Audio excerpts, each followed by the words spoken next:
Olá, bem-vindos aqui então mais uma vez à Casa de São Lázaro e espero que se encontrem bem. Hoje vamos falar então sobre um tema que é a Quaresma. A Quaresma não é propriamente um tema umbandista, visto que é um tema que pertence então à Igreja Católica. De qualquer forma, visto que a Quaresma fala sobre Jesus, hum, entendemos que é um tema sobre o qual deveremos falar.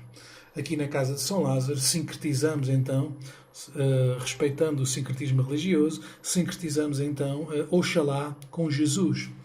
Portanto, hoje vamos então falar sobre Jesus e sobre este tema da Quaresma. De salientar em primeiro lugar que Jesus não é católico, ou seja, Jesus não pertence à Igreja Católica, Jesus não pertence sequer a religião nenhuma, Jesus nunca teve uma religião, Jesus foi, isso sim, adotado como exemplo em várias religiões. Ou seja, há vários cultos, várias religiões que seguem a Jesus porque se consideram cristãos, ou seja, seguem a Cristo.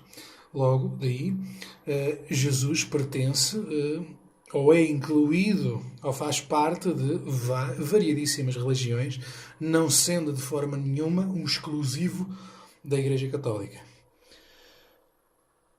Nesta fase da Quaresma, então, fala-se muito, normalmente, fala-se muito sobre tudo aquilo que se passou com Jesus, sobre toda a sua história, e nós gostaríamos também hoje de falar aqui um bocadinho sobre isso, de falar sobre esse testemunho, acima de tudo, que Jesus deixou.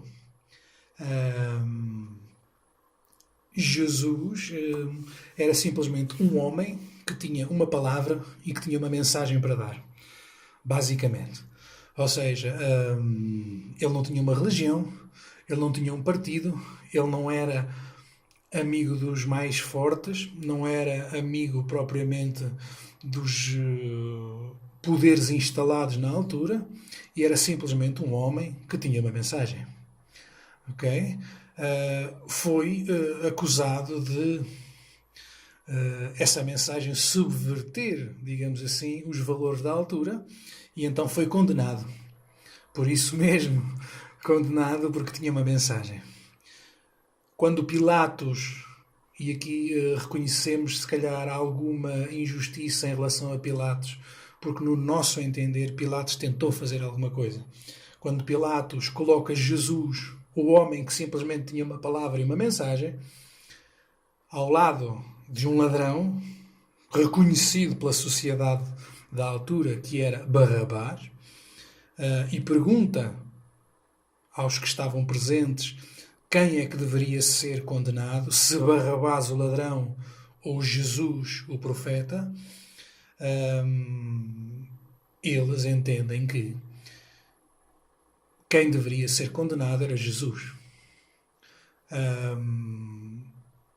Isto, obviamente, tendo em conta que também haveria, naquela altura, influência dos religiosos da altura para que o povo assim escolhesse, mas, efetivamente, em realidade, em consciência, as pessoas escolheram de forma livre.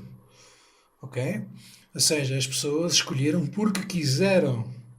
Ninguém os obrigou. Foram influenciados, houve uma pressão sobre eles, mas eles só cederam a essa pressão porque quiseram. Ninguém, se toda a gente se tivesse juntado e escolhido Barrabás, ninguém podia fazer nada contra isso. Mas, efetivamente, naquela altura, escolheram Jesus. De livre e espontânea vontade. Um homem que tinha uma mensagem, um homem que tinha uma mensagem de paz, uma mensagem de amor, uma mensagem de valores morais, foi então o escolhido para ser crucificado. Todo o percurso que Jesus fez foi efetuado de forma voluntária. Porque temos que reconhecer uma coisa: Jesus tinha capacidade, seja mediúnica, seja magnética, seja espiritual, Jesus tinha perfeita capacidade para ter escapado de outra forma àquela situação. Podia ter fugido, podia ter pregado noutro local, podia ter combatido aquela situação de outra forma, podia ter incitado à violência, podia ter encontrado ali um conjunto de pessoas que o seguisse e que o defendesse e criado ali uma guerra. Não foi isso que Jesus fez. Jesus nunca incitou à violência. Certo? Então, o que é que ele fez? Ele voluntariamente deu o seu testemunho ao passar por toda aquela situação. Ele nunca aceitou, porque passar pela situação e aceitá-la são coisas completamente distintas. Uma coisa é fazer o que ele fez, foi passar pela situação, sempre sendo contra a situação, mas nunca fazendo nada contra as pessoas. Certo? Ou seja, ele nunca condenou ninguém. Ele nunca fez nada contra ninguém. Ele fez contra atitudes, e atitudes mudam-se. E aquilo que ele pretendia era levar as pessoas então a ganhar uma consciência, a refletir sobre as suas próprias atitudes. Ele nunca disse que este ou aquele está errado. Ele falou de atitudes. Esta atitude de vender a religião, que era o que se fazia na altura, e ainda hoje, 2018 anos depois, continua-se a vender religião, era contra isto que ele estava. Contra esta atitude. Não contra as pessoas. Obviamente que a atitude é praticada por pessoas, mas as pessoas podem mudar de atitude. E o que ele pretendia então com isso era exercer esta reflexão, levar as pessoas a esta reflexão e a mudarem de atitude, coisa que nunca aconteceu. Portanto, tudo o que fizeram a Jesus, todo aquele caminho, todo aquele suplício, aquele carregar do madeiro até chegar ao monte e ser crucificado, tudo isso foi feito de livre e espontânea vontade. Seja por Jesus, seja por todos aqueles que lhe infringiram este sofrimento. Portanto, todos aqueles que fizeram parte desse percurso e que participaram naquela ação foram lá de livre e espontânea vontade. Todos aqueles que se riram, que o insultaram, todos aqueles que o fizeram passar por tudo aquilo, todos aqueles que não o ajudaram, todos eles fizeram isso de livre e espontânea vontade. Jesus simplesmente ficou à espera. Ele esperou sempre, até o último minuto, que alguém caísse nele e dissesse: isto está errado. Coisa que nunca aconteceu. Ele sabia que era inocente. Ele sabia que estava a ser condenado de forma injusta. Mas não houve uma única pessoa que dissesse: isto está errado, vamos parar com isto. Até ao momento em que ele desencarnou, não houve uma única pessoa que o fosse salvar. Por isso é que depois, a seguir, aconteceu o que aconteceu, não é? Ou seja, não há impunidade. As pessoas convencem-se disso, pensam que ainda hoje as pessoas se convencem que a impunidade é uma coisa que pode ser facilmente ultrapassada, mas não pode. Toda a ação tem uma reação. Portanto, tudo aquilo que uma pessoa faz de errado vai ter que pagar. Ou seja, vai ter que restituir. Vai ter que recompensar, vai ter que reequilibrar-se. Todo o mal que a pessoa fez de livre e espontânea vontade. Pode haver um conjunto de circunstâncias? Pode. Pode haver um conjunto de influências externas? Pode. Mas a pessoa faz o que quer porque, em última análise, a decisão interior de apoiar ou não apoiar, de tomar ou não tomar uma decisão, é sempre da própria pessoa. Logo, todos aqueles que participaram neste percurso de Jesus foram, obviamente, depois responsabilizados.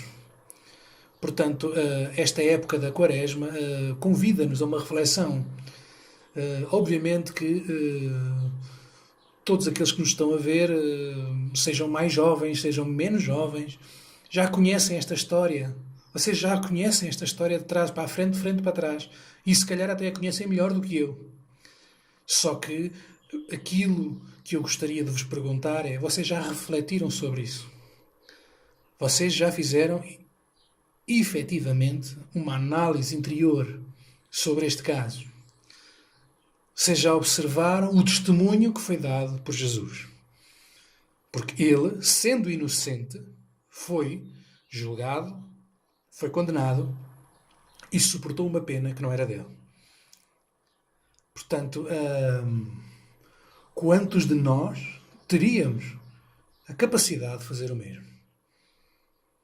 Quantos de nós faríamos o que ele fez? Mesmo sendo inocentes, não recorreríamos à violência. Certo? Jesus não é simplesmente um homem grande porque alguém disse. Não. Jesus é um homem grande pelas ações gigantescas que fez. A palavra é tão grande que até me baralha, até se enrola a língua. Jesus é um autêntico gigante. Ou seja, em termos espirituais, Jesus fez o que se calhar nunca nenhum de nós faria. Ele aceitou as consequências de uma pena que não era dele. Portanto, é isso. Ou seja, este momento da Quaresma é isso que nos pede. É essa reflexão. É perguntarmos a nós mesmos qual é o nosso papel ao longo da nossa vida. Nós estamos do lado de Jesus ou estamos do lado de todos aqueles que depois foram naturalmente responsabilizados? O que é que nós andamos a fazer? Será que a religião está efetivamente a fazer de nós pessoas responsáveis, pessoas efetivamente espiritualizadas? Ou será que no momento de aperto, quando é preciso, quando formos chamados a dar o nosso testemunho, qual é o testemunho que nós estamos a dar efetivamente à sociedade? Qual é o testemunho que nós estamos a dar, se nos dizemos cristãos? Qual é o testemunho que nós estamos a dar ao nosso Cristo interior? Porque cada um tem a sua imagem. Ou seja, cada um tem o seu Cristo. Cristo não é igual para todos e manifesta-se dentro de cada um de nós de maneira própria, de maneira individual. Qual é o Cristo que nós estamos a cultuar hoje em dia? Qual é o Cristo que nós temos dentro de nós? Qual é o testemunho que nós vamos dar perante o nosso Cristo interior? Era esta mensagem que eu queria deixar aqui hoje, gostaríamos de deixar aqui hoje, sobre o nosso testemunho. Será que somos cristãos em vacas gordas? Será que somos cristãos em vacas magras? Será que somos sequer cristãos? Será que seguimos sequer a Cristo? Será que o nosso testemunho é digno de se chamar testemunho cristão? Aqui na Umbanda temos profundo respeito, não temos qualquer problema em fazer sincretismo religioso, não temos absolutamente problema nenhum. O nosso altar tem imagens umbandistas, como tem imagens católicas, porque o sincretismo existe e nós não guardamos aqui nenhum ressentimento. Portanto, todos nós fizemos o que fizemos em várias alturas da nossa vida e aqui não temos ressentimento nenhum. Reconhecemos, obviamente, todos os erros praticados pela Igreja Católica, que foram muitos, infelizmente, mas isso são erros deles, ou se calhar até nós, porque se calhar já fomos mais ativos dentro da Igreja Católica do que somos hoje, não é? Nós hoje somos ubandistas, mas nós não sabemos o que fizemos noutras vidas. Portanto, se calhar os erros dos outros podem ter sido também apoiados pelos nossos. Mas hoje umbandistas, não temos qualquer problema em aceitar, em colaborar com o sincretismo religioso. Isso não nos afeta. Se Jesus era mais branco, mais negro, mais asiático, isso a nós não nos faz absolutamente diferença nenhuma, porque o que interessa foi o que ele fez, quem ele foi, não o tom da sua pele ou as características faciais que ele eventualmente pudesse ter. Gostaríamos de deixar então este tema aqui. Já poderíamos ter feito noutras vezes, mas decidimos que desta vez seria então a altura certa para deixarmos este vídeo sobre o testemunho e deixar esta pergunta no ar para cada um de nós poder responder a nível interior e a nível pessoal de si para si. Qual é o testemunho que cada um de nós está a deixar inscrito nesta encarnação que está a passar agora? Espero que tenham gostado e, como sempre, axé!